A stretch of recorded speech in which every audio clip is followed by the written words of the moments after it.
You may be taking a break from TikTok or Twitch to watch CBS News 24/7 right now. Well, the new report from the Federal Trade Commission finds that many major social media platforms are collecting and sharing more personal data than most users realize. Over the past 4 years, the FTC examined how 9 video and media companies gathered and used consumer data. You see those companies on your screen. It found what it describes as a, quote, vast surveillance of users with lax privacy controls and inadequate safeguards for kids and teens. Ahead of these findings, Meta on Tuesday announced Instagram for teens, including new rules like mandating private profiles for users under 16, pausing notifications at night, and some other safeguards that require parents to step in.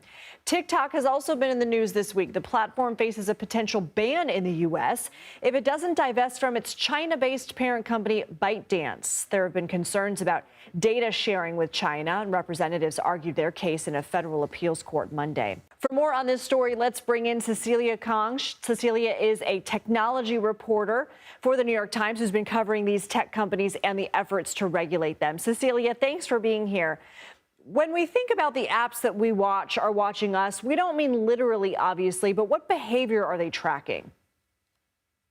Yeah, they don't literally watch you, but in a way that a lot of their technology follows you.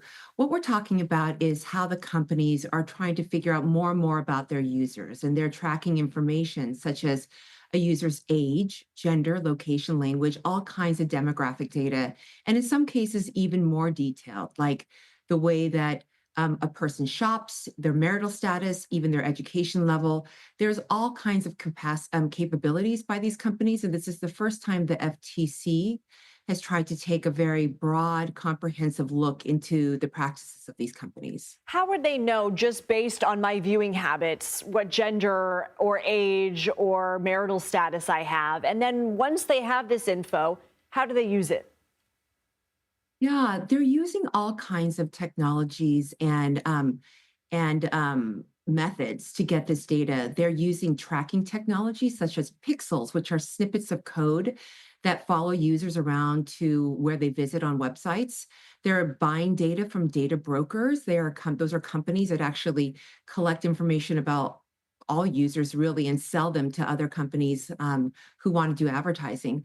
They're also getting information from like your device, data that personalizes or can identify where you are, your location, your IP address from your computer, and they're looking at the apps that link to the apps that you use. So say you use a streaming site that could be connected to another service, and the other service can give information to the streaming site. So there are lots of different methods.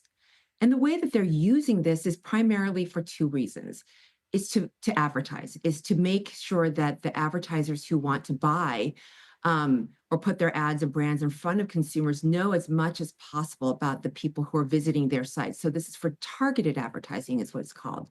They're also using this to keep this data to keep users engaged. So if they know more about you, they'll know what to recommend to you next in terms of a post to keep you on and engaged and coming back for more. It's all about those seconds and those eyeballs. You know, the report noted that these platforms specifically fail to protect children and teens. What can you tell us about that?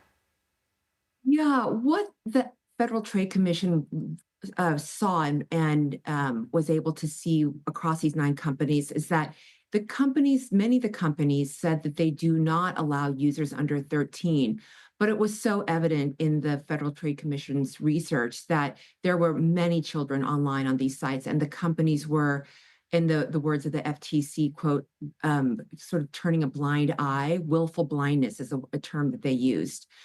They were also, interestingly, the FTC was interested in how these sites treat teenagers and how the teenagers were being lumped into the same sort of practices that these companies have, these websites have for adults.